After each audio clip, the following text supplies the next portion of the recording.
Should I interact with you at all, or just me? No, don't. Okay, just and they can't see me. No. Okay.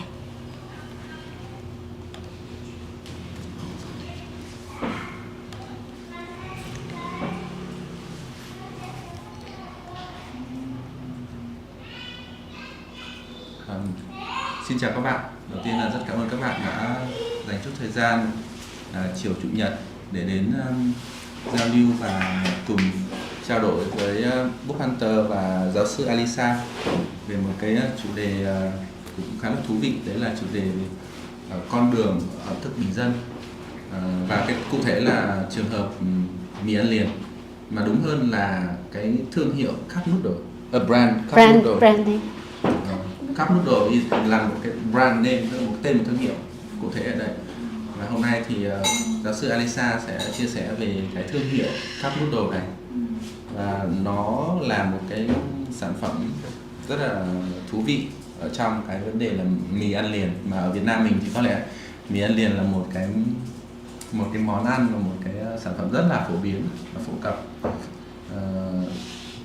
Như chúng tôi đã tìm hiểu thì mì ăn liền đã xuất hiện từ Việt Nam từ trước đến năm 75 tại Sài Gòn.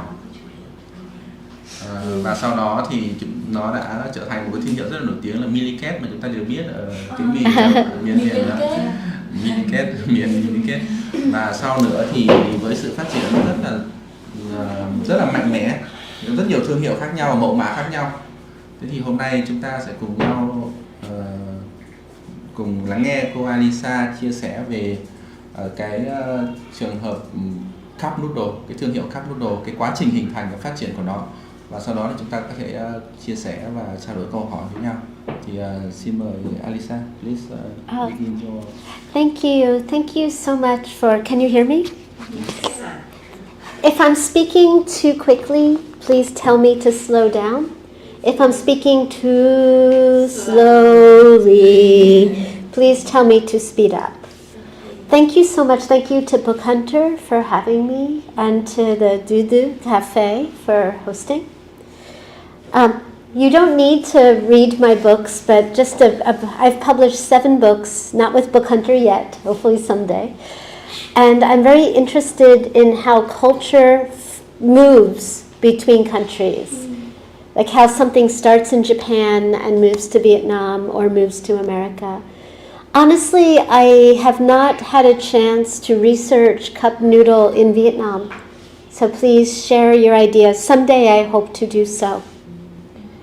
So, cup noodle, and I put the text on the slides so you can follow along.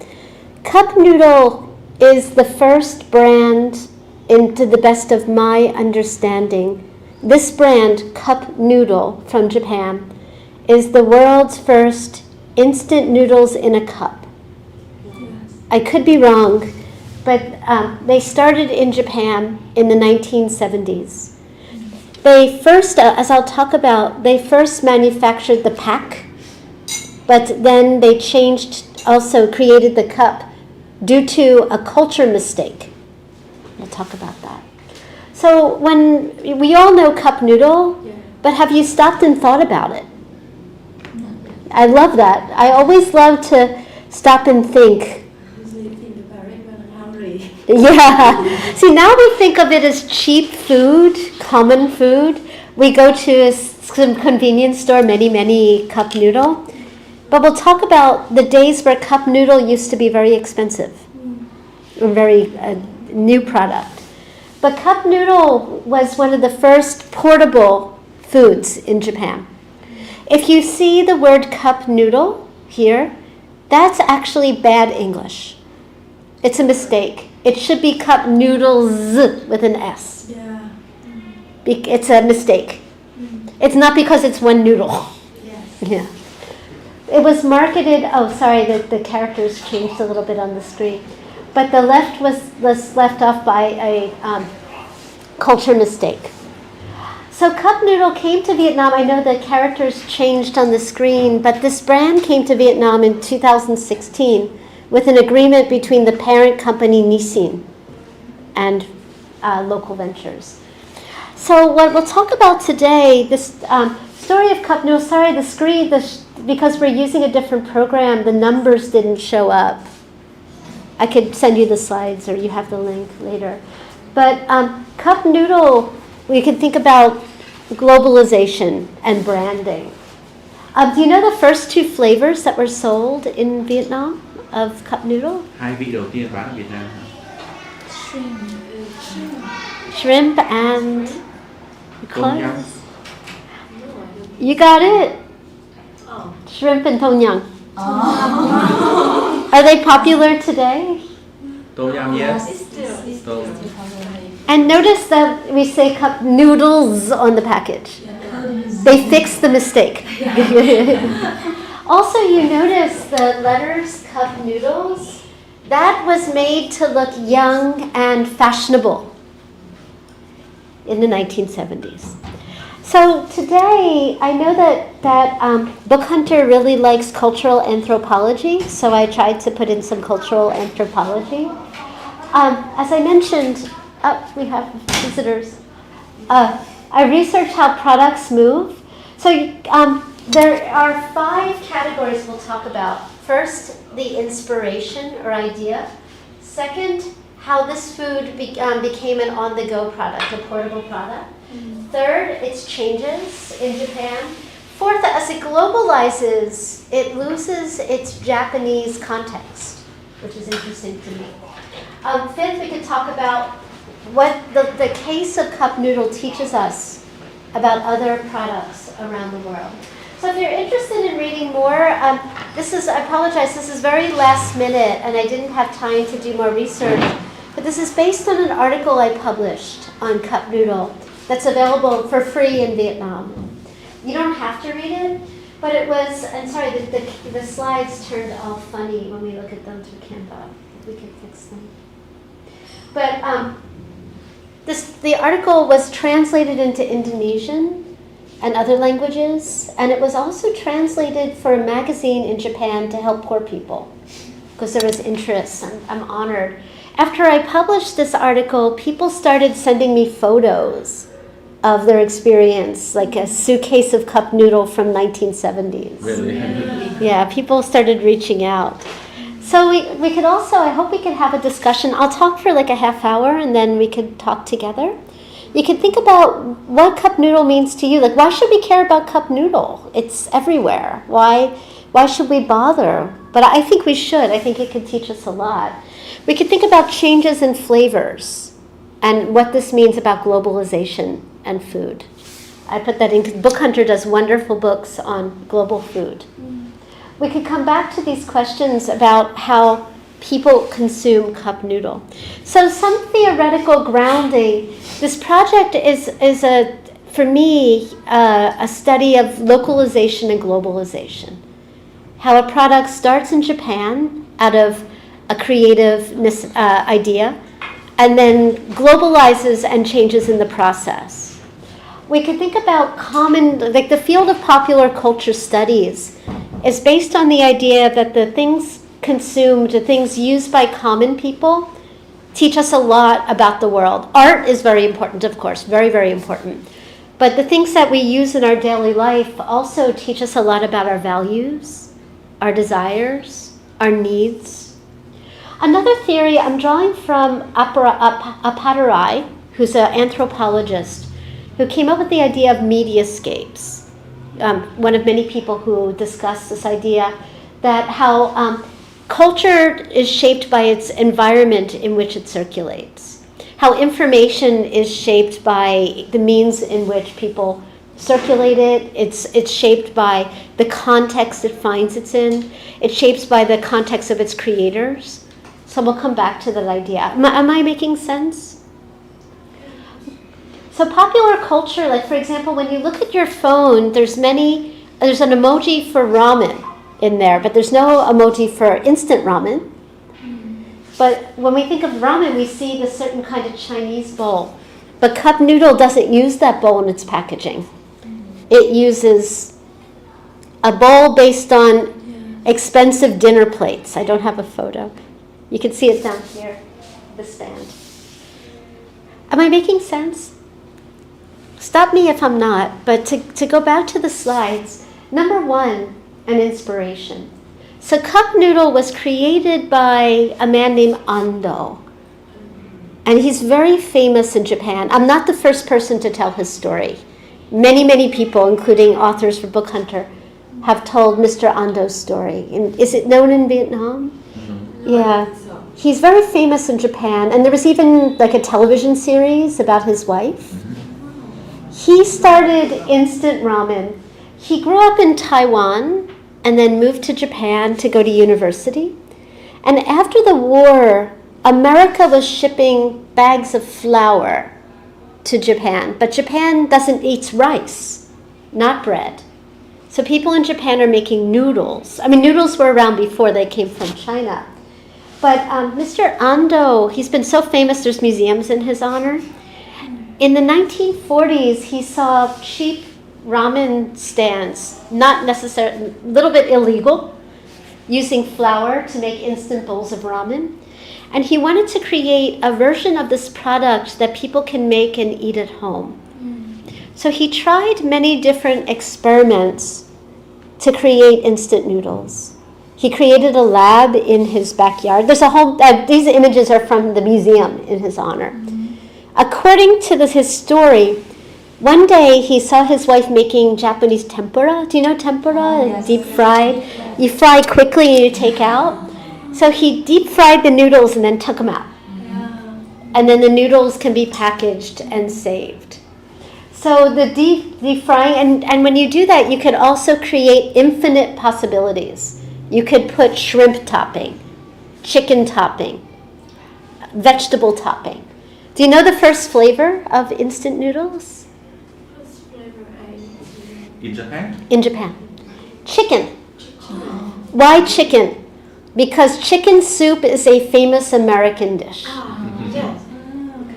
And they wanted, Mr. Ando wanted people to think when they saw instant ramen, something foreign, exciting, new. It was actually one of the very first television commercials on Japanese TV using early animation. He didn't spell it right. In English, this is not how you spell chicken in English. This is, it's C-H-I-C-K-E-N, not the spelling. This is spelled how you pronounce it in Japanese, chicken. Chicken.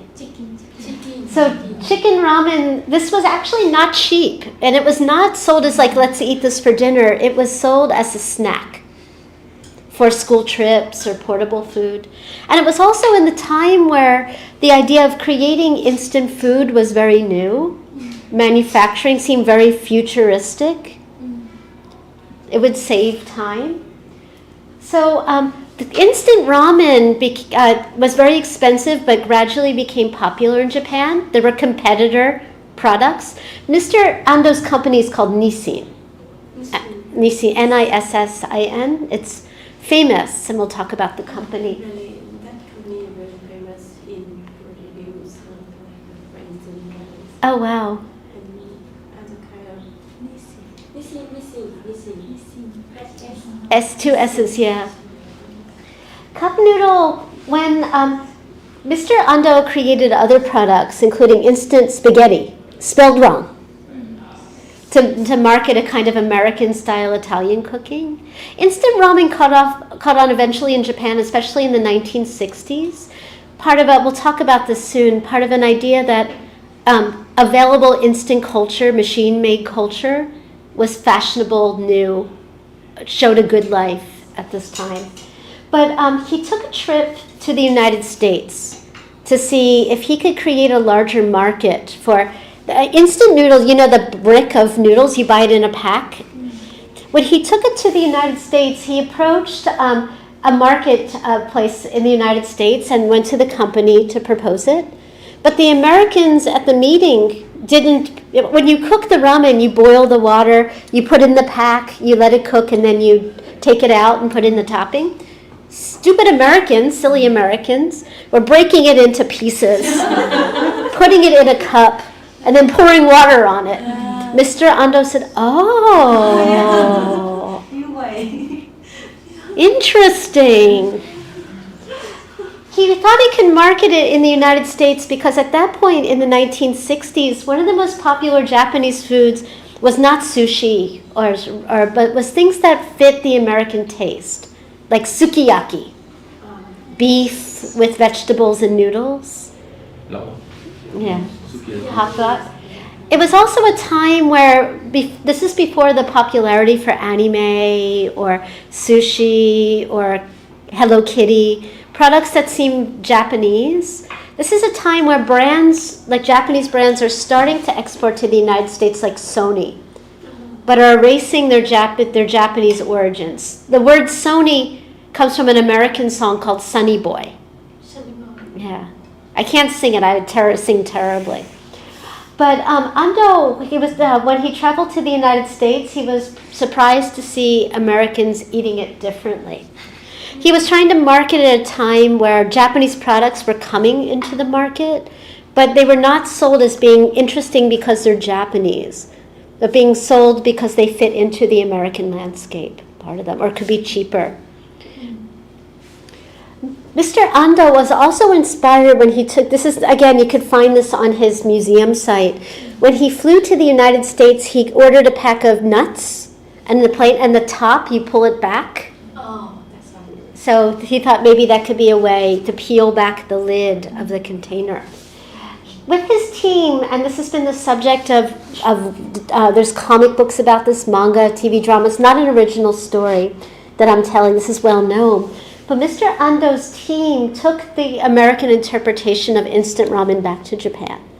And they experimented with different techniques to fit the instant noodles into a styrofoam cup. So the noodles expanded, and you could still eat them out of the cup.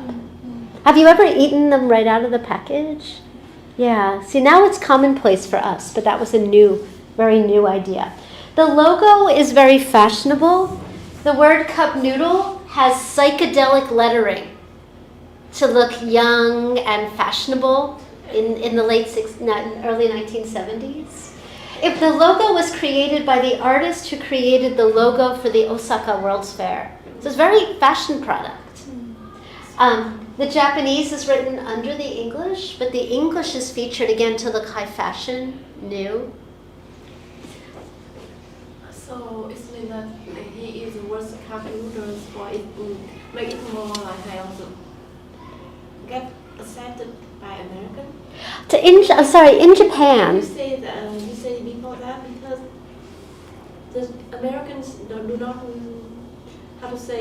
not think highly of the Japanese products. Yeah, great point. When he's creating these new noodles, they're not for America, they're for the Japanese market at this point. So I think that maybe that name will make it like he want to localize the product so that the American will feel it's more easy to accept. Yeah, that's a really good point. Also in Japan, things with British names, American names seem very fashionable. Yeah, it's really, Yeah. I think so. And also, for example, in Vietnam, when we see the product that use both Vietnamese characters and maybe Korean or Japanese character, we feel it's so fashionable. High quality. Yeah. It's bringing a feeling of high quality product. Yeah, exactly. Mr. Ando, to make these noodles was very expensive, so the cost was higher than... at this point, instant noodle with the pack is everywhere. But the cup noodle is very new, noodles in a cup. And he first tried to get investors, but investors said no. So he took the strategy right to the people. And he created, you can see in the photos, he created an event where he gave, the next slide. He gave, people could buy, It is kanpai. Kanpai in Japan. Tampai? Kanpai. Là cái gì hả chị? Kanpai. Kanpai. Kanpai. The truck with the street food on the street. Oh, I see. At this point, he created, there's a fashionable neighborhood in Tokyo called Ginza. And on Sunday, they don't allow cars. They just allow people walking. I'm sorry, I'm going to look at my slide so I can see the writing more clearly. It's called Pedestrian Paradise or Workers' Paradise. So he created in front of a brand new store that had just opened called McDonald's that same year. This is 1971. Cup noodle included the same amount of noodles as the dried packs, but cost 4 times as much. It's very expensive. So he sold them not like a truck, but more fashionable. Like the young people wanted to go to this brand new place called McDonald's. This is before, now we think McDonald's is everywhere, but fast food was very new at this point and seemed very young. Cup noodle, to the best of my understanding, was one of the first Japanese foods eaten with a fork. Yes. It came with a little fork. Because have you ever tried to walk and use chopsticks? Yeah. Yeah, you can't do it. It's not easy. It's not easy. And in Japan, eating while walking is very rude. For sure. So this is creating a new form of eating style. So young people especially, so he held tasting events to try to get people to understand cup noodle and how to eat it. More than 2,000 cup noodle cups sold in 4 hours. 20,000. There's a lot. In 6 hours. On the other hand, Nissin also marketed to workers who needed to move around, like drivers. This is different from ramen shops. At this point in Japan, there's many places where you can go and have ramen that's made by a cook. This is, and there's a nostalgia for these places now. The third part of our discussion, more than a fashionable food, cup noodle at this time in 1971 represented the belief that convenience and comfort can help people have better lives. Like you could have someone cook you dinner that would be much healthier, but if you can buy cup noodle, it was something very new. You could eat while you're walking. This is the cup noodle. If you could move, the next slide here. Was one of the first products sold in a vending machine in Japan. The other first product sold in a vending machine was Asahi beer. It's the first one. Yeah, one of the first ones. This is the very first McDonald's in 1971. Also the same year, 7-Eleven opened in Japan, convenience stores. Again, please don't think cup noodle's healthy. Cup noodle is not healthy. Yeah, it's totally not. But it's this kind of new manufactured product. And the first vending machine was located near a busy newspaper office. So the workers could come there, use the vending machine and go back to work. So over time, as the manufacturing process improved, the price dropped. And now cup noodle becomes very cheap. Instant ramen became a go-to food for economically unstable populations. Like if there is, God forbid, if there's a disaster, people ship boxes of cup noodle to people in need because it can be made quickly. There's also been problems with cup noodle. Like Japan in the 1970s had a bad pollution problem, a lot of garbage. Even now, Japan is very careful to minimize garbage. But throwing all the cup noodle containers away adds to garbage. So since 2008, cup noodle has been made out of paper, not the foam, to be more ecological. There's also reusable cup noodle, was sold for a while, but not so successful. So cup noodle has used several successful Japanese marketing strategies. For example, they continue to release new flavors all the time. From Japanese comfort food like seafood curry to attention-grabbing limited flavors like cheese chili cremado, super noodle. All sorts of strange super combination series that blend flavors. For example, chili tomato plus European cheese curry. Or supuro, soy sauce, salt, and black pepper. So by continually releasing, because they're getting many competitor products. Every year they release a fun cup noodle. Last year was the American treat in the United States, s'mores. Do you have that in Vietnam? When Americans go camping, it's a popular children's food to take cookie and chocolate and marshmallow. Would you eat cookie, chocolate, marshmallow cup noodle? Just sugar pie.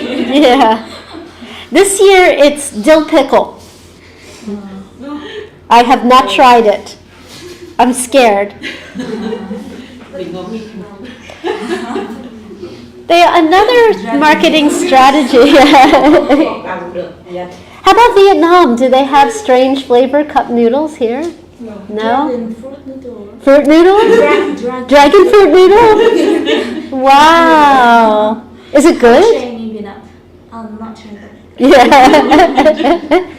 But that's a fun way to get people to continue to buy. Another way that they continue a marketing strategy is nostalgia. To sell products based on people's happy memories. And also to use fans, collaborations. For example, there was a rumor that Hokkaido seafood cup noodle, recent product, 2017, when you poured milk, not water, it tastes like chowder, milk soup. Because this rumor, the product started because of a fan rumor that pouring milk in regular cup noodle creates milk soup. So they now have dried milk inside. So because fans were doing it, the company adopted it. It also uses the Japanese strategy of local tastes, like calling it Hokkaido, the North Island of Japan. We think of healthy milk. Hokkaido is famous for seafood. Yeah. Actually, because I think in Japan, they have a lot of kind of limited products. Exactly. Yeah. For example, if you go to an area, you can enjoy their product, and it's just limited in that area.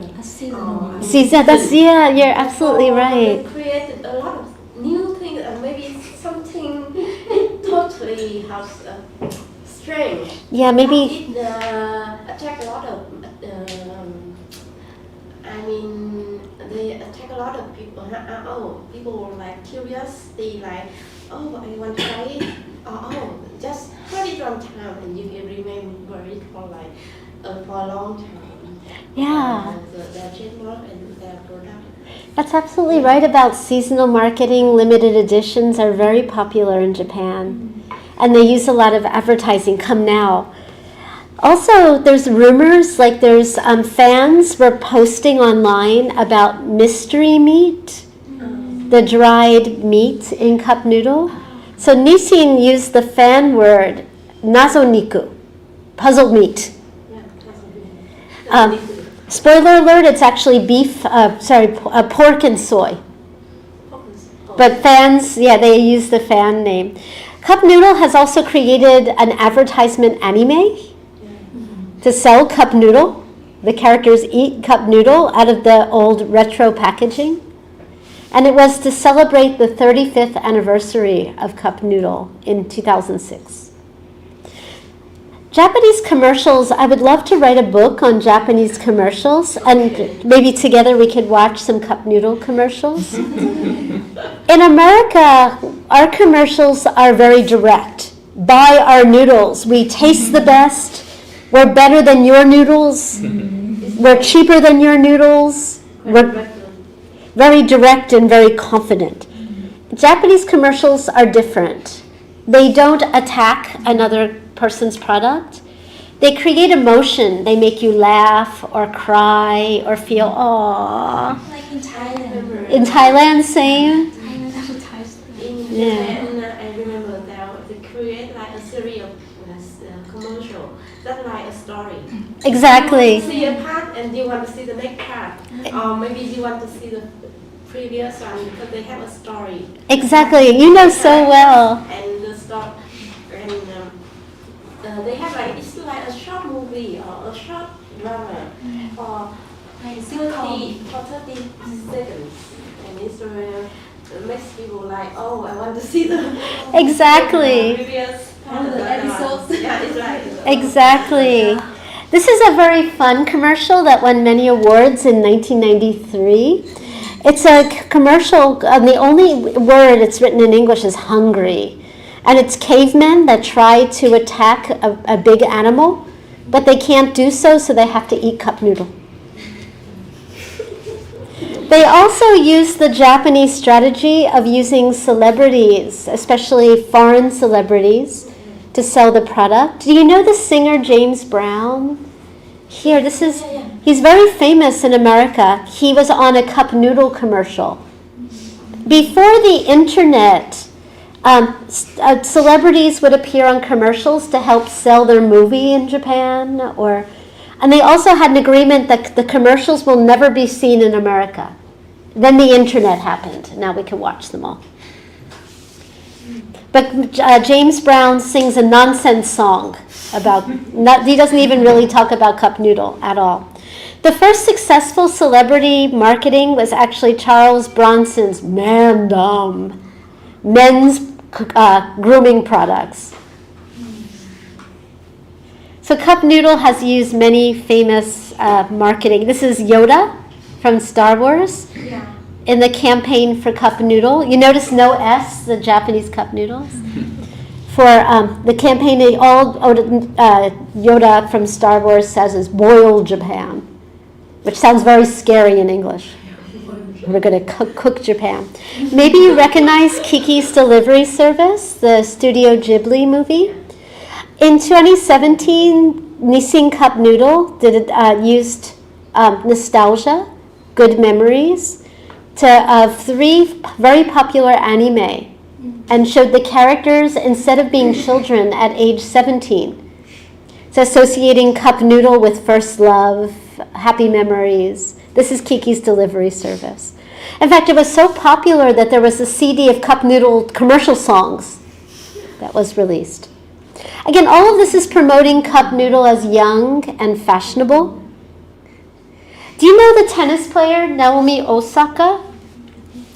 This is Naomi Osaka. She's Japanese American. She plays for Japan. This is her main sponsor is Nissin. Nissin's Naomi Osaka anime, does that look like Naomi Osaka? No. They changed her. They apologized to Naomi Osaka. She said, don't worry about it.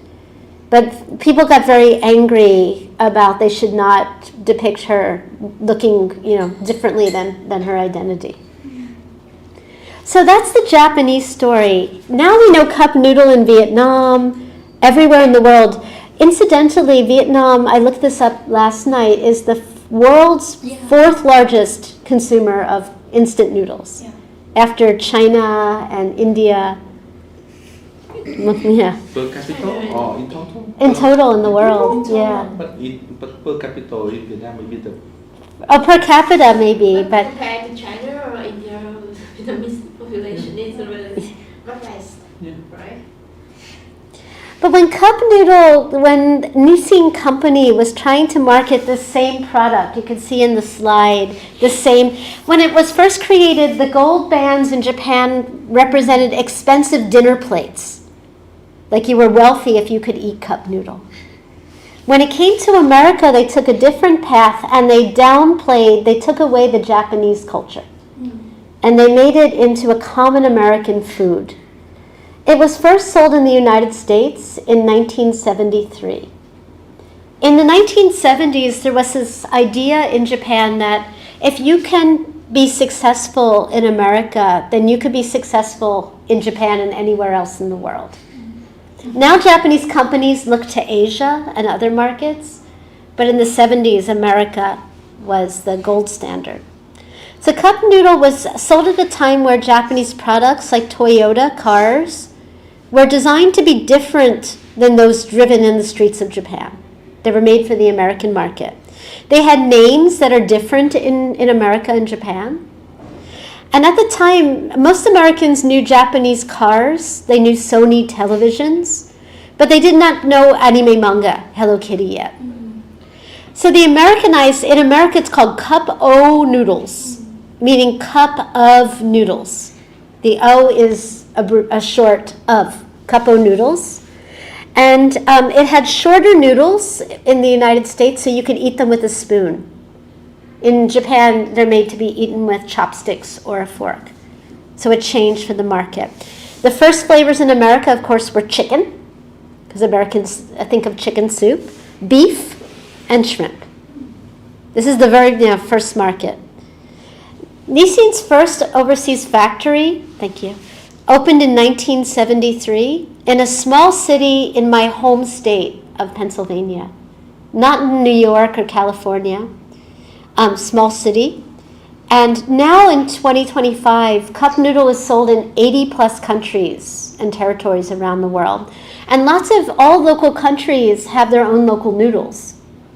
For example, you could eat masala cup noodles in India, mushroom cup noodles in Germany, and there's actually a website that tracks, official noodle study group that tracks the design of noodles.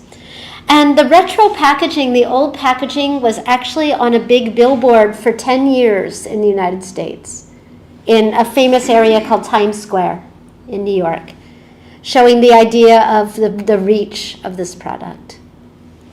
So cup noodle, this brand, but thank you for telling me that in Vietnam there are many local cup noodles, noodles in a cup before. Like when you go to any store in Vietnam, you see lots and lots of them. So many. Yeah, not just limited to this company, so many. It's different from other products. In Vietnam, do you have this chocolate bar called Kit Kat? Yeah, Kit Kat represents a different kind of trans-Pacific business success.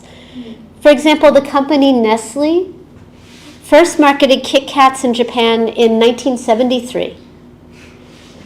In the 2000s, they actually changed the size and created more flavors. In America, Kit Kats are very long, and you have to hold it while you bite it.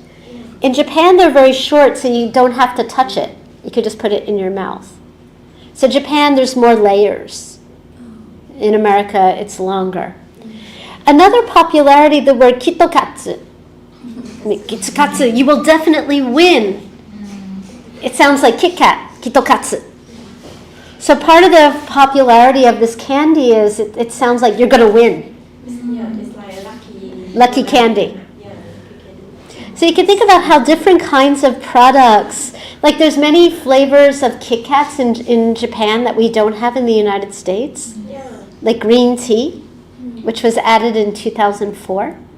In Vietnam, do you have like dragon fruits, Kit Kats, or Green tea and chocolate. green tea? It says Japanese flavors. Yes.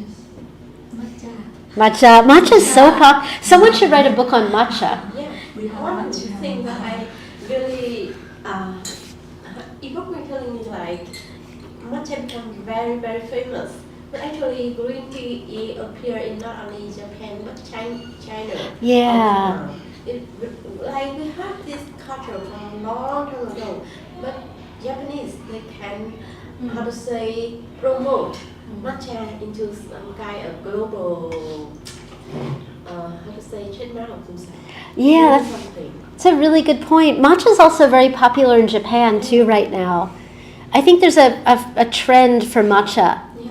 around the world. Right now, if you try to eat a different flavor of like ice cream, many kind of cookies, and you will always find matcha with along with chocolate is one of their basic. Yeah.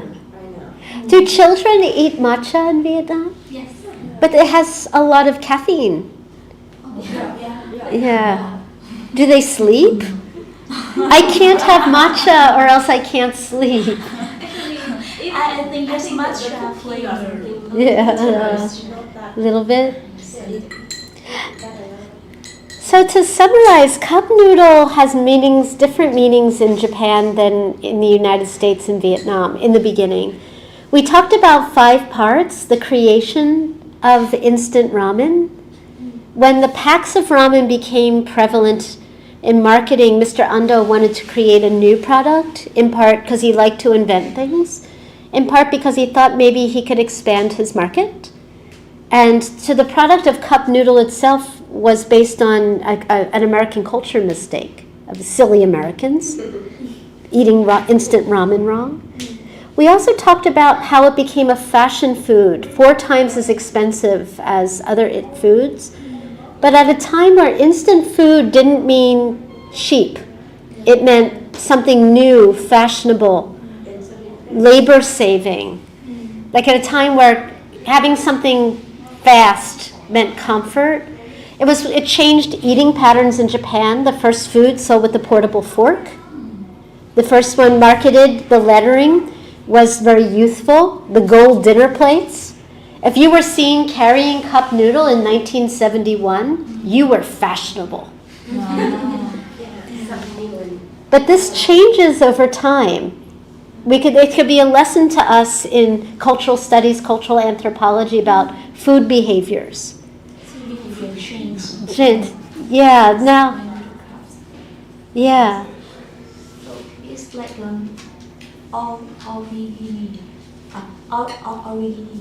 Onigiri too, that's a great example. So you can eating when walking. Eating when walking. Yes. It's still very rude to eat while you walk in Japan. And it's also not clean. Yeah. Do you eat and walk in Vietnam? Yeah, a lot. Yeah. But I see many people will eat while walking in Japan when they come to the Shinkansen. Oh yeah. In the Shinkansen you could buy portable ekiben or local lunch boxes. But cup noodle again turns into a common product. It becomes cheaper. It becomes a means to have quick calories. But when cup noodle globalizes first in the United States and elsewhere, it takes on the local context, erasing the Japanese context. So in Japan, if you're interested in learning more about cup noodle and what it teaches us about crossing cultures, about food, about history, about anthropology, economics, countries, I suggest you go to the museums. You can visit them. But cup noodle, I mean, the story is told, I'm telling it in a different way through my ideas. Please, if you have any other suggestions, please tell me. But cup noodle, what fascinates me is how this product continues to change and what it teaches us about the people who consume it. In fact, it was even one of the first instant branded foods to be sent to outer space. Yes, astronauts were eating cup noodle. Cup noodle also, Nissin sells nostalgia. You could get cup noodle t-shirts. You could Hello Kitty cup noodle. Maybe there's even La Boo Boo cup noodle now. I don't know. But at the same time, cup noodle raises questions about economic equality, environmental concerns, all the garbage produced by cup noodle cups. Cup noodle teaches us also to think about how pop culture hides its origins. That's why I love cup noodle, because I eat it like hundreds of times, but I don't stop and think about it because it's just easy. But when we stop and we think about where products come from, how we eat them, what the people they connect, we could really learn a lot about the world. So I'll leave you with these ideas if you have any suggestions. I don't know if you will dress your babies like cup noodle. I think there are a lot of people who do it that way. So I hope this made sense. So did I talk enough? I could keep talking if you want, but I think I talked at you for a lot. Do you have any comments or questions? I think we can have some discussion right now. Anyone hungry for cup noodle? I'm not advertising cup noodle. It's just, I think someone should write a book about the Vietnam context of cup noodles being, at that point, Nissin approached Vietnam in 2016 because of the large market for noodles. Actually, I think that Nissin is not really that famous in Yeah. Vietnam. Vietnam have a lot of local, instant local brands. Yeah. And also they have it quite early. Actually, when I read about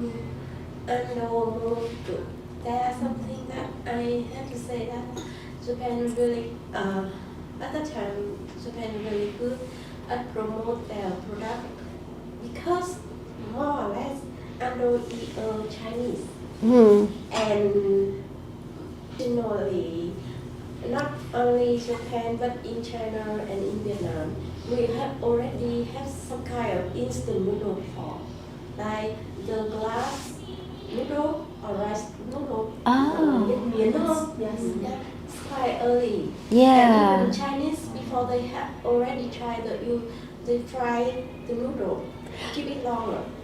And Yeah. actually, I think the first instant noodle is some kind of Chinese traditional where storage the food. Yeah, this is a good point. Yes. But yeah. when he stayed, when he lived in Japan and he married his woman, his wife there, he will have a chance to promote it and turn it into a part of Japan brand globally. But with glass noodles, you can't just pour water on them and eat them. And so I think part of the invention, you're right, is taking things that are already there, but creating new ways of eating them by adding flavor packs. And it's also the development of food preservatives like MSG, salts. Through the cup, ramen example, and other kind of product promotions, I can see that China and Japan have really good at promote their product in many ways, and they can connect the product together. For example, as you say, the ASEAN, anime, manga, the mascots and the product, they connect with each other in closely and really, I would say, in a tie and harmonious way that can make it, they all promote everything together instead of do it like separately. Mm-hmm. I really like your idea about the Vietnamese local. Yeah. Vietnam have a lot of local food noodle, and I remember quite early because I remember when I was child, like 4 or 5 years old, the earliest commercial I remember is the Hảo one. Yeah. I remember that time they use Vietnamese traditional Thai Reform theater. Perform to introduce the product, and it really give me deep impressions. And I think that is quite early. And when I try to search, and I see that it will date back like 50 from 1960s. I mean that's just several years past from the time I know Momofuku produced instant ramen in Japan. In Japan too, there were instant noodles. They came from China or else. But this is, I'm sorry if I were not clear. He was trying to create noodles you could eat right away. Yes. It means that It's faster one. Yeah, and with flavor. Yeah. He using a traditional product to make it like a commercial ones in a way that people can access it and can use it more convenient. Yeah, in the 1940s, right after the war in Japan. Yeah. And I heard that during the time they have to pay for all the damage, and they also have to take their country situation to be back to before the war. Therefore, they have to work a lot. That will create a really, a perfect conditions for the development of fast food and instant noodles there. Yeah, thank you for that. That's really interesting.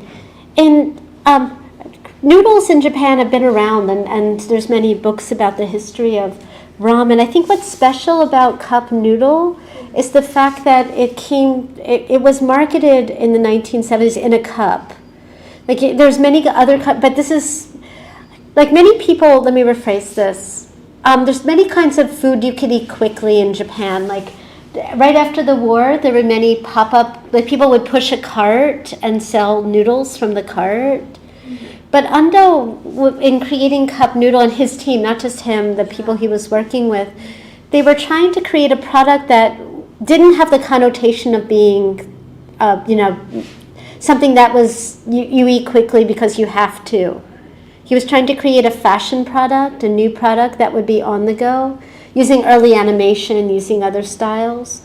And it's also when you get instant noodles, like glass noodles, they don't put like a flavor pack. Yes, they don't, and also we still have to cook it. Yeah. But it's the noodle, they just need just keep it in the, just pour some hot water and wait for like several minutes and it will be fine. Yeah. That totally, I don't know. I mean, I'm not belittle his promotion and he created the instant noodle and cup noodle. I just want to say that there's something that has existed for a long time, but he to think in a different way. He can make it like a globally product. Mm-hmm. Different compared to before. It's just Yeah. therefore I think that even through maybe the post-war really difficult periods for Japanese, but during that time they have been created a lot of product and a lot of this thing that's amazed us when we have a closer look at that things. So maybe I cannot express my idea that clearly. Oh no, it makes sense. Yeah, Japan after the war was very poor. Yeah. And many people did not regard cup noodles as a meal at that point too. It was still like, even like when the marketing of cup noodle, instant noodle is used for school trips or camping trips, it was not a substitute for a home-cooked meal. But in the 1960s, Japan economy is improving. More people are looking for more fashion products. At the same time, cup noodle got a boost, for example, from the Japanese police, who were eating it because to keep warm in the cold. So it becomes also a food out of necessity or workers. Yeah. I think the key word is instant and Yeah. convenience. Yeah. The instant noodle is convenience and the cup noodle is even more convenience. Yeah. It's a good point, but it creates so much garbage because you throw away the cup. Yeah, actually, Maybe. the more convenient it is. Yeah. Create. Thanks for the mistake. Is there any product in Vietnam that was developed that has gone to other countries? Like when I think Vietnamese food is very popular in the United States, but we often think of noodles, number one, especially pho or Bread. banh mi sandwich. No, bánh mì sandwich. Bánh mì. Yeah. Bánh mì, not sandwich. Yeah. In America we have as a sandwich. It's in America it's called banh mi sandwich. Yeah. It's more crunchy. Yeah, it's made with rice flour. It's a loaf of bread like Yeah. that. And Vietnamese sausages and sauce. Yeah. So today we have she's a father of a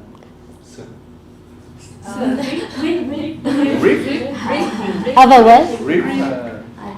Barbecue rib. Oh, wow. Wow, are you a chef? Just nearly a chef. Wow. She also tried to make a new taste every. Oh, wow. What is your company called? I'll try to find, please tell me later. Yeah. Located in That's amazing. five location in Hanoi. That's amazing. Wow. Kingdom of Beef. Wow. Please, I would love to hear. Which is more instant. Yeah. Which one is more instant, beef or noodle? Huh. Noodle too. Noodle. But you might be healthier than noodle. Just fast food too. Ah. Kind of fast food. So we all know that the noodle is not healthy. But how did it become so popular in Japan? Did they do any regulation? Yeah, Japan has very strong food regulations right now. I don't know about the 1960s. Yeah, I think when people think cup noodle in Japan, they often think about being a student or studying for tests and being very busy and having to, like on Doraemon or those kinds of characters. I don't know if Doraemon eats cup noodle, but that same era, 1960s, 1970s. Younger, don't hear about it. Vietnam also Yeah. instant noodle is also mostly associated with students. With students. No, everyone. Yeah. We don't mention Mr. The owner of the FLC. It's the noodle. Yeah. Yeah, cup noodles are big business. Yeah. Very big business. And also we don't mention that most of the richest people of Vietnam they got rich from the selling instant noodle Yeah. in Europe, and then Book Hunter should do a book on instant noodles. The history of instant noodles in Vietnam, Japan, and the US. Yeah. Also, the richest man in Vietnam now is mostly yes, not just the richest one, but many of them. many of them. Wow, that's amazing. So unique. But I think in Japan now they try to make the instant noodle more just like healthier. Or like change the noodle meat in flour, change to soba. Yeah. Yeah, I think it's good for health. Yeah, there's many kinds of healthy instant noodles, a little more expensive, like with less salt or better ingredients. No, much more expensive. Yeah, same. Price. Yeah. And I think soba. I'll try to not have to deep fry the noodles. Yeah. To can preserve it. Yeah. Like a non-fried noodle. Yeah. Non-fried instant noodle. It's amazing when food globalizes. Like, do you know Kentucky Fried Chicken? Yeah. Is it in Vietnam? Oh yeah. It was the very first fast food in Japan. Before McDonald's was Kentucky Fried Chicken, KFC. And do you know that on the holiday, Christmas is not a religious holiday in Japan? It's a holiday for friends. Do you know the traditional Christmas Eve food? No, the one just came. Yeah, Kentucky Fried Chicken. From the fast food. And it's very expensive to get Christmas meal. And they sell out. You have to go online and book your Christmas Eve Kentucky Fried Chicken. And then you get a number, like your meal will be ready at 11 a.m. You have to go get it then. But it's an idea, one of American Christmas as being turkey or chicken. And to good marketing, like Christmas being sort of a holiday where you eat chicken. Fast food or slow food. So yeah, in America we would probably not eat Kentucky Fried Chicken for Christmas dinner, or many people would not. But in Japan, they also have Christmas cake. Yeah. It's really good. It's really good. It's like white cake with strawberries. But in America we don't have. But back in the 1980s, 90s, there used to be a negative word for women who were not married by age 25 or 26. You would call them Christmas cake age. I know, they don't use that anymore, but not for men, only for women, other genders, just women. But my point in bringing this up, you can think about how food moves. Like Kentucky Fried Chicken had good marketing, sold for you get your Christmas. In my idea, the best market of the product is chocolate for Valentine's. Yeah, great example. This one totally spread all over the world. Oh, you're so smart. That's amazing. Because I think that if you want to sell something, it's better to, how to say, to compete with some kind of special, event.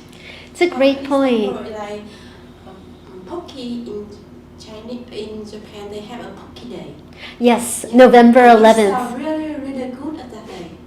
Wow, that's Poke. Do you have Poke in Vietnam? Yes. Yeah, Poke because it looks like number one. November 11th is Poke Day. Yeah. Yeah.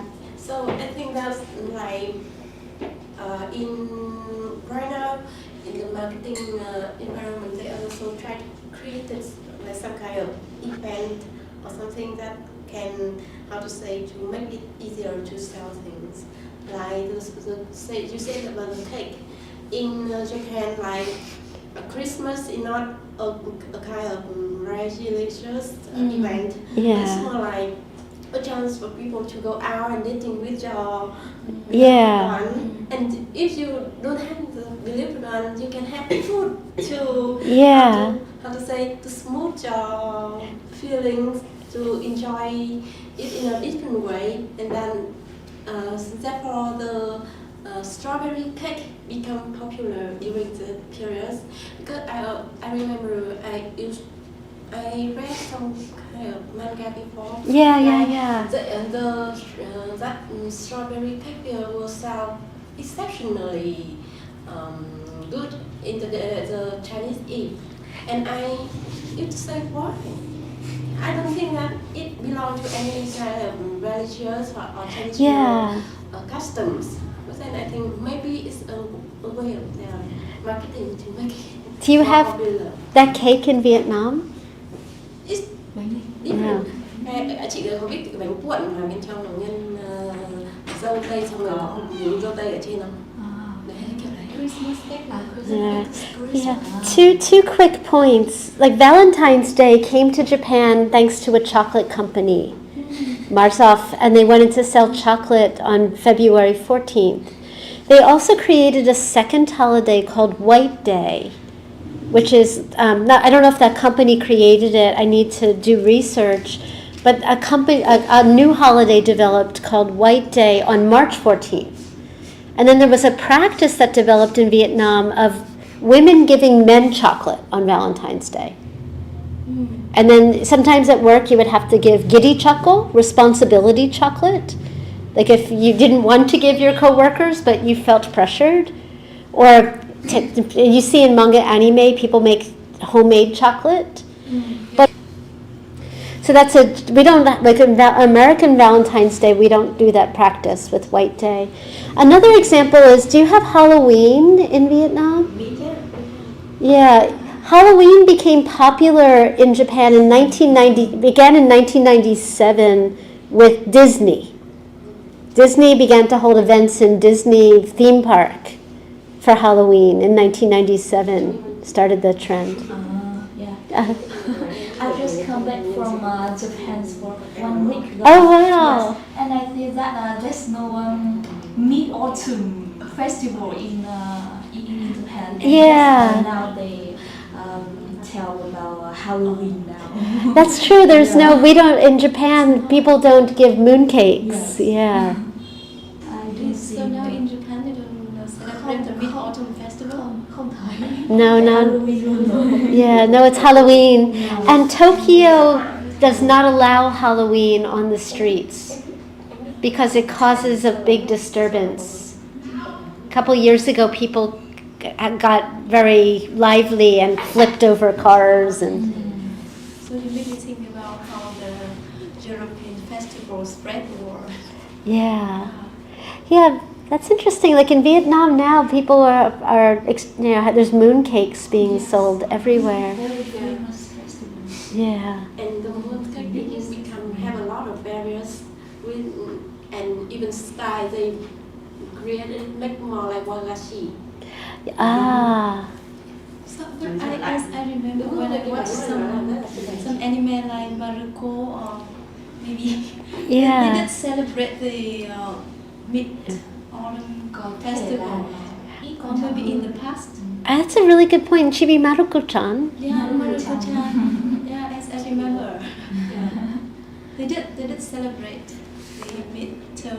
mid-autumn festivals. Yeah, most of them. Yeah, there is, in fact, emoji come from Japan, you know, emoji in our phones. And there's an emoji for the Mid-Autumn Festival. Yeah, there is emoji for the Mid-Autumn Festival. Yeah. In Japan, it's associated with making mochi, pounded rice. Yes. They eat even during their show also. Yeah. There, in the moon, for the autumn moon, in Japan, there's a legend of rabbits in the moon. Same in Vietnam? No, same in China. China. I think to Japanese it's more like a harvest. Yeah. In America, we don't have Mid-Autumn Festival. Because you don't use the lunar. No, we don't. But we do have Thanksgiving. We have Thanksgiving. Thanksgiving in Vietnam is not popular. No.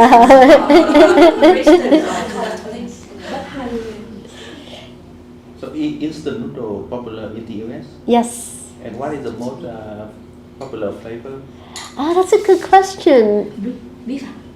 Maybe shrimp or chicken? Shrimp. Or sometimes my students like Korean cup noodle right now. Korean cup noodles are very popular because they're spicy. Oh yeah, even Just right now spicy? in Vietnam, Yeah. the Korean one become more and more popular. And do you know what is the most popular flavor of instant noodle in Vietnam? Well, what is the most?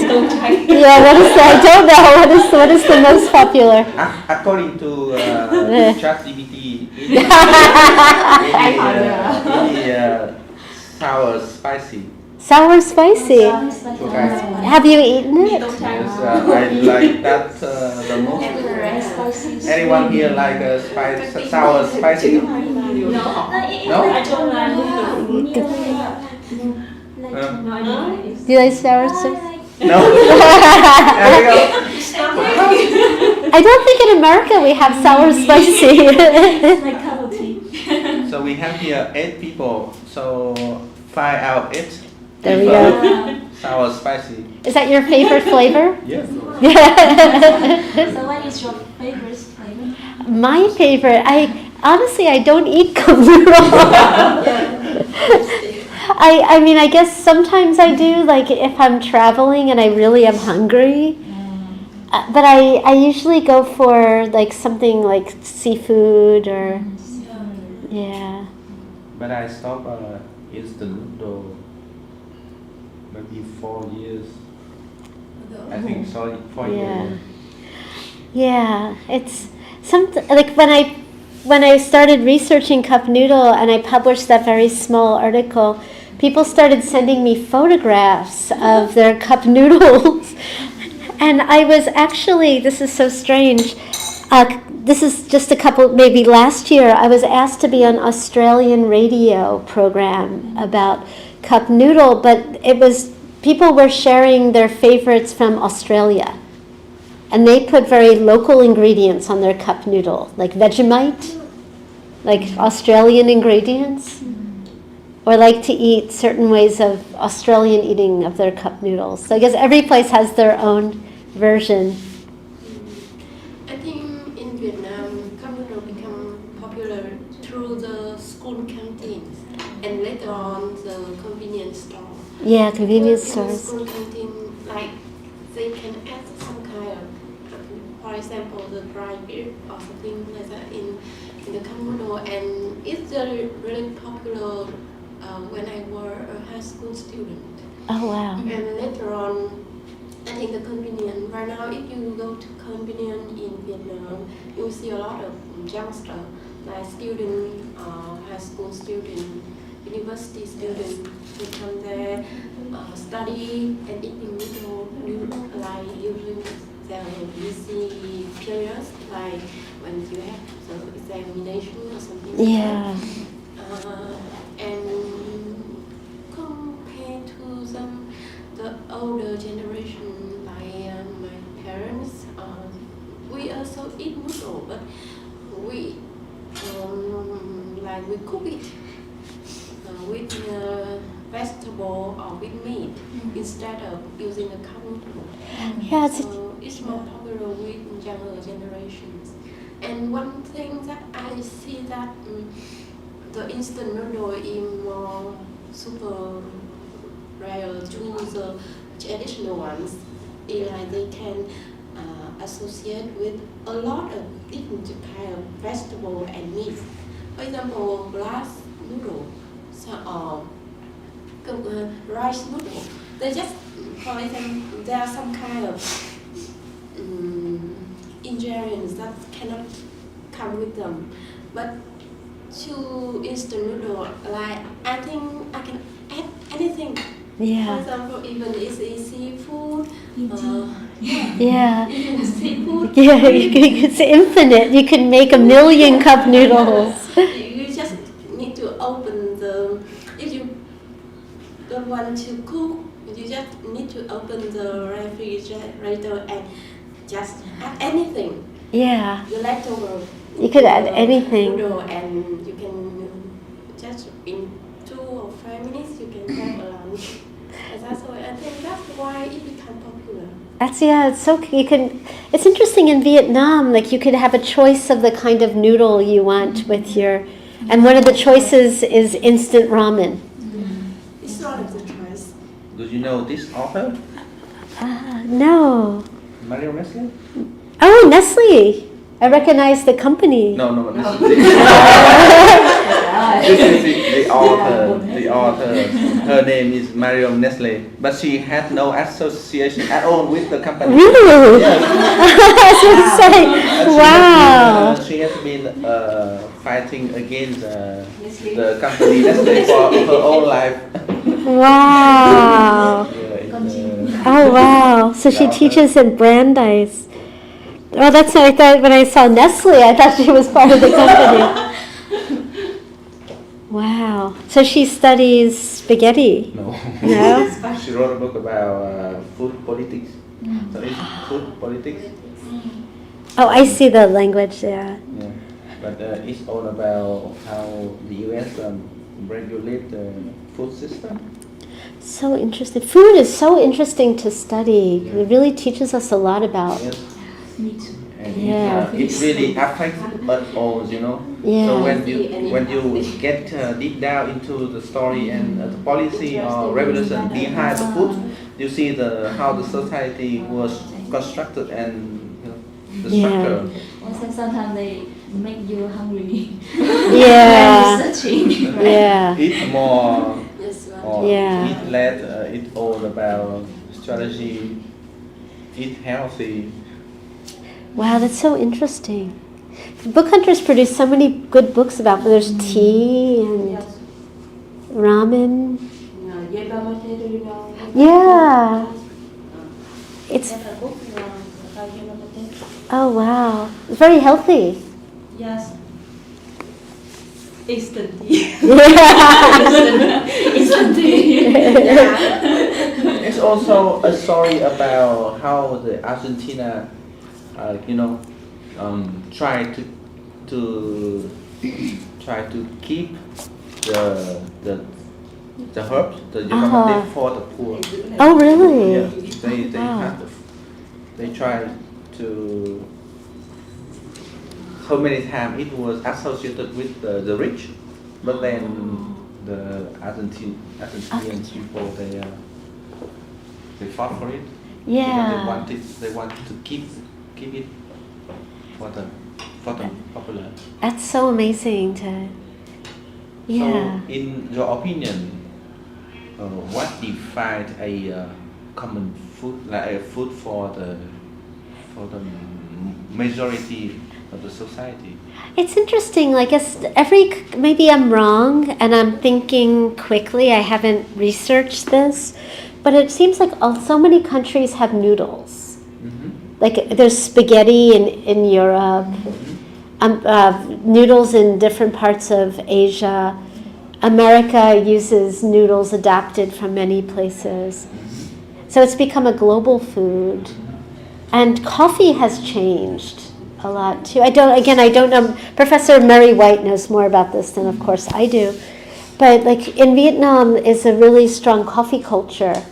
But America didn't have coffee culture until Starbucks, or it used to be you drank instant coffee in the United States until really 90s, 2000s.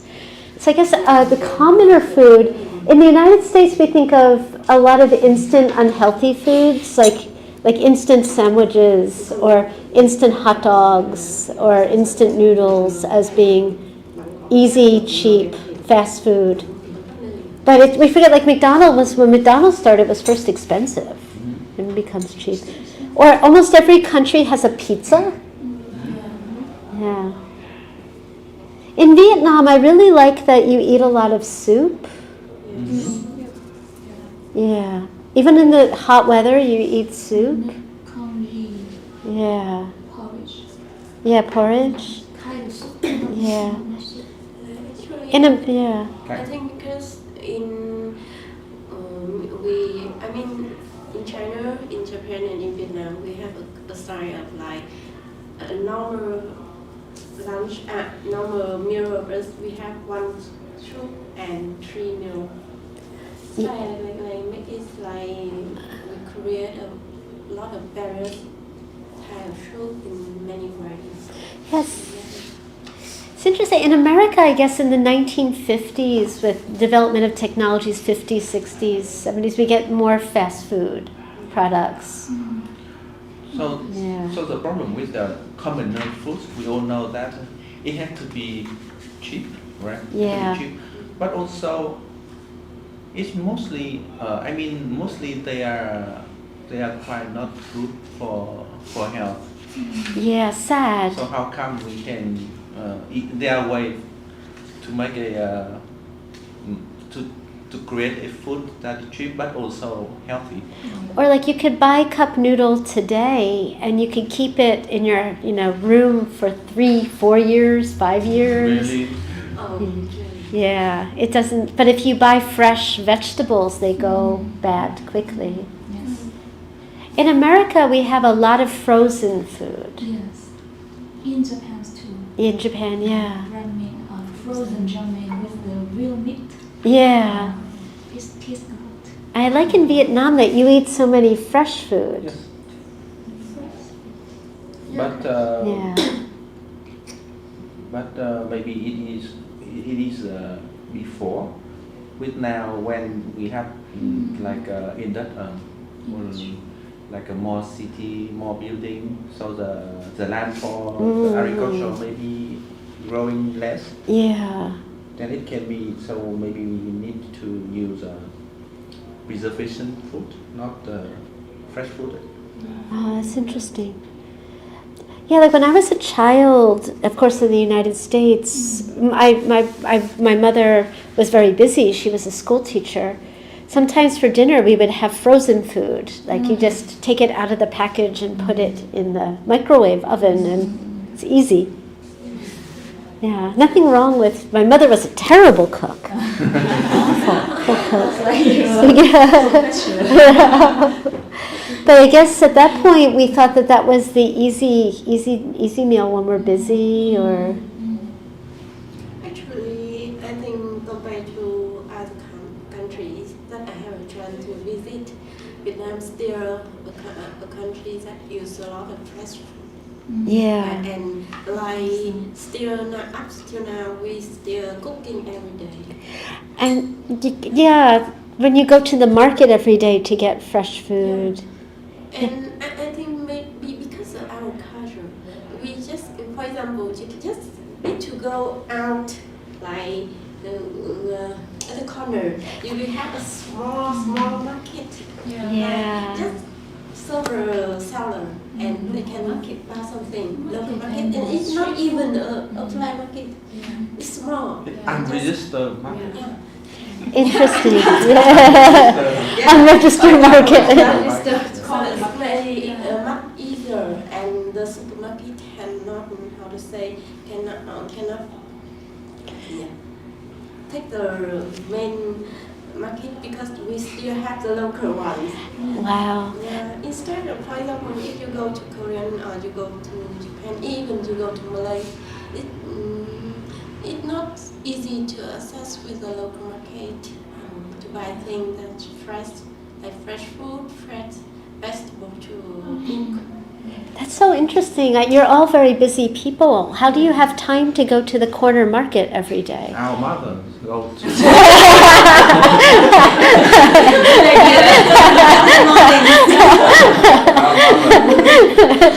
Maybe the market come to you. Oh, really?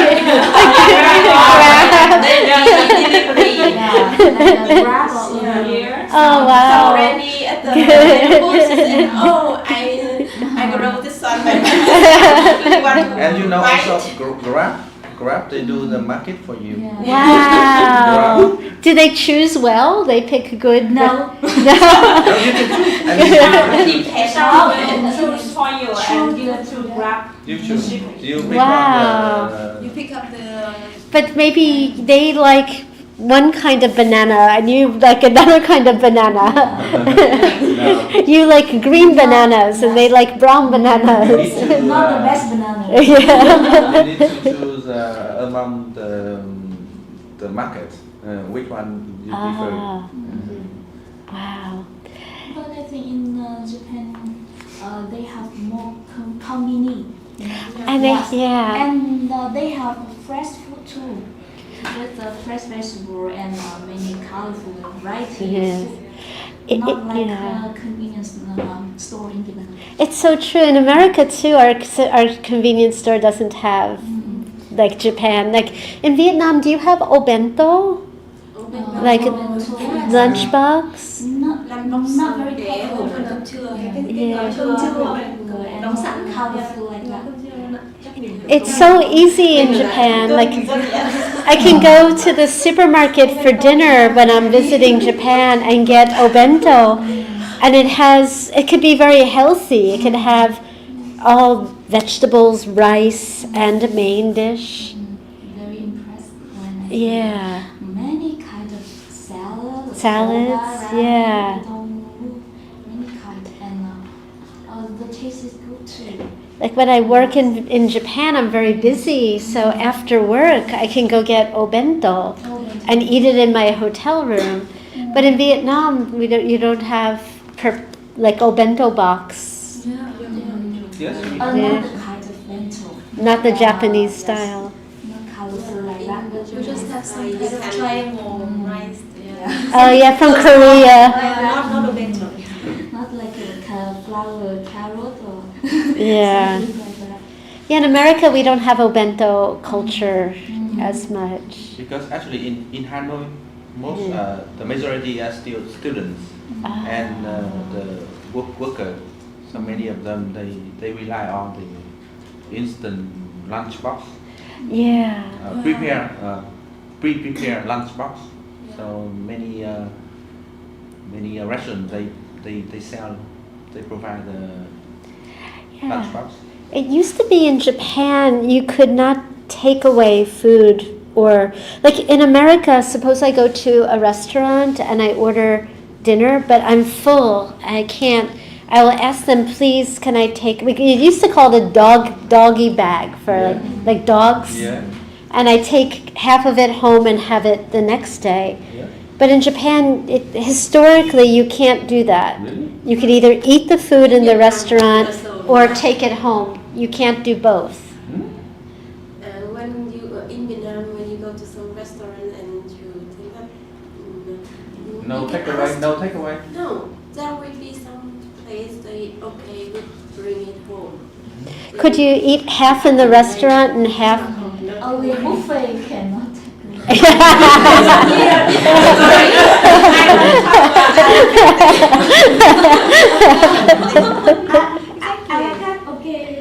Yeah.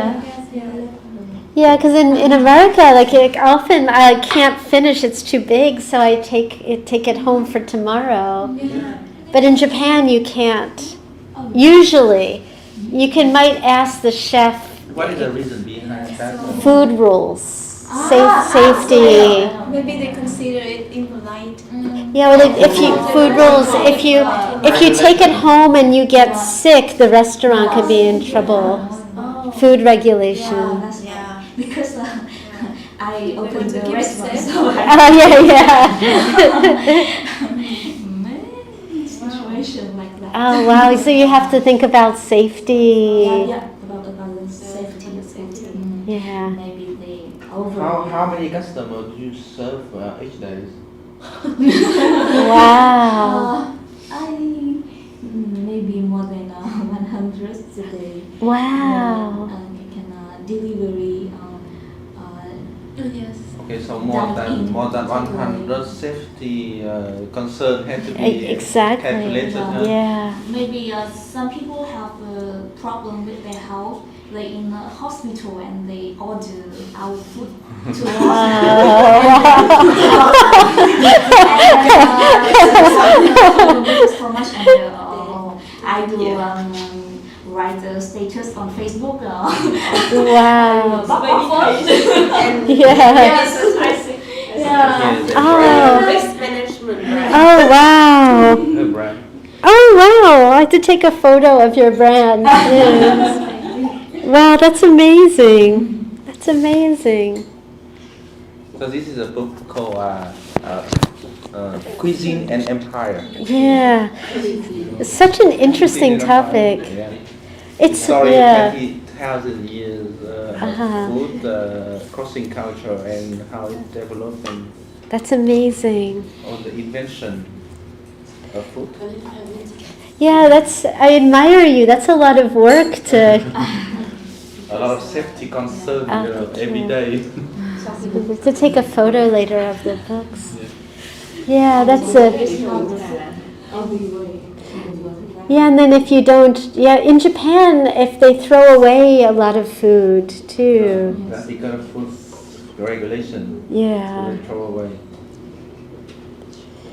Yeah, in America, like for example, I work at a school dormitory and they have a dormitory canteen. And then the food they can't sell, they give to the poor people. Some they can't because of safety. But in Vietnam, if you can't sell the food, what happens to it? They just throw away, or? I don't know. Yeah. It's a secret. Secret. We don't know exactly how they handle the food left over. Yeah. Maybe there is In Japan, the rules are very strict. You can't give away. Yeah. Because so as you told the first investor of instant noodle is Japanese. Yeah. Mistake of put in the tempura. Yeah. in Vietnam there is very many people like people who go around to restaurants Oh. to get the leftover food, Oh, really? and then they use this for I don't know for raise the pig. other pigs. Oh. So like an egg restaurant, they have a big tank. Oh, So wow. they put all the rice and the vegetable, the Wow. leftover, and then it becomes full. Wow. And then people with a lot of tank, Oh. and then they go around to collect Wow. them and to go to the pig. Oh, wow. The pig. The pig is very happy.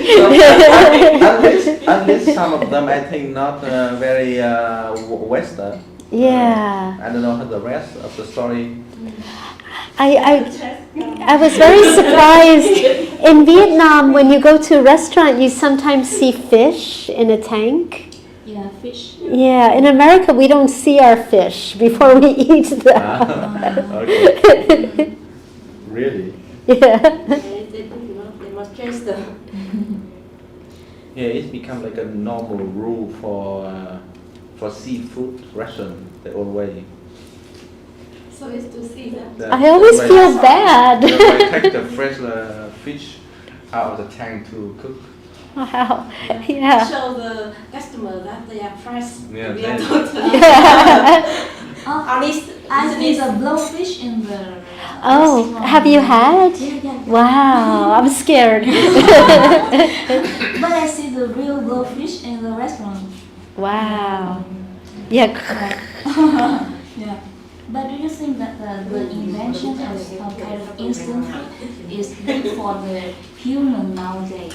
Or just, or we don't find the instant food and we just eat like our traditional, like Japanese, we eat soba noodle and kind of small fish and miso soup. So it's maybe healthier for us, like nowadays.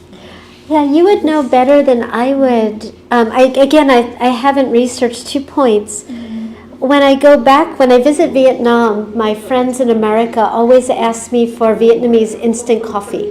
Instant coffee. They really like the Vietnamese instant coffee. When I'm in Vietnam, I drink coffee from cafe, Yeah. but when Fresh coffee. fresh coffee. But my friends want the instant packs.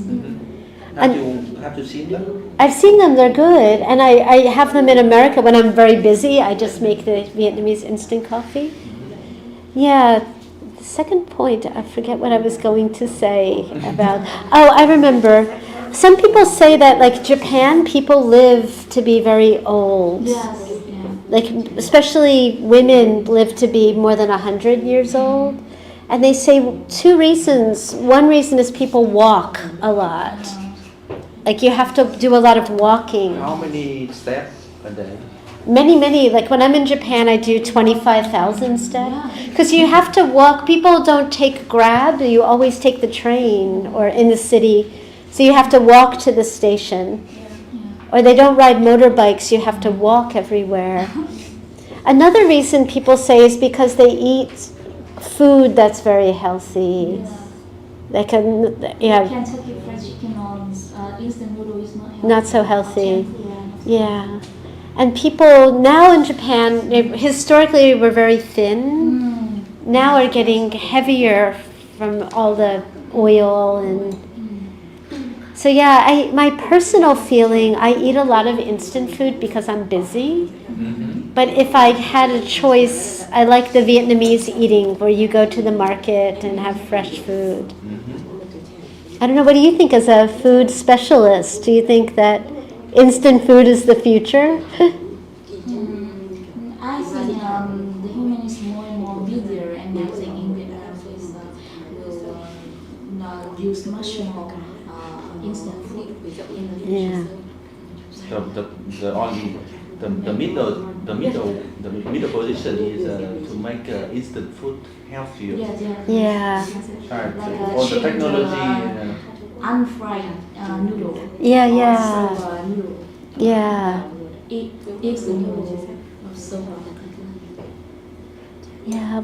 Why does Book Hunter do so many food books? What is your history with food? Yes. We want to actually we think that in order to process knowledge or information or to read book or to work, you need first to have a good health. I mean, to be nurtured and to be well fed. So food is our. We think that we need to have a good food system.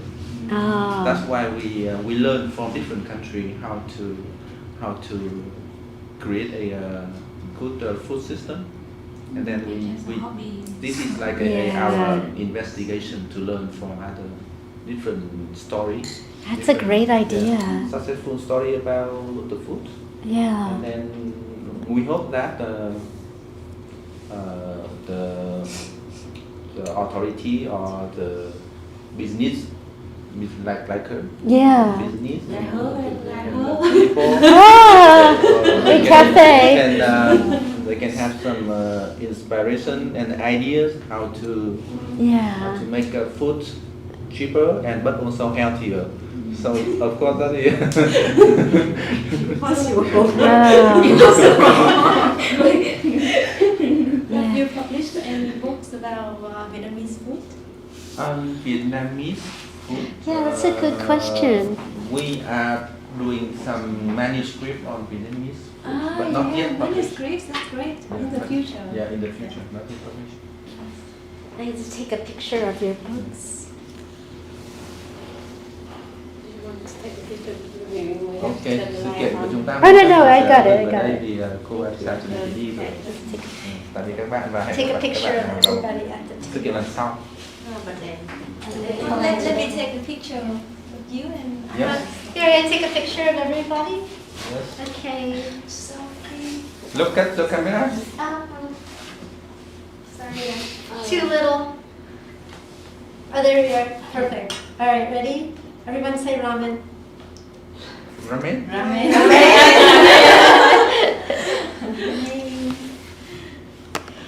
Yeah, thank you for sharing your knowledge. I'm amazed about how much about Japan you know. I also work with Japanese, so I can understand them more or less. Yeah.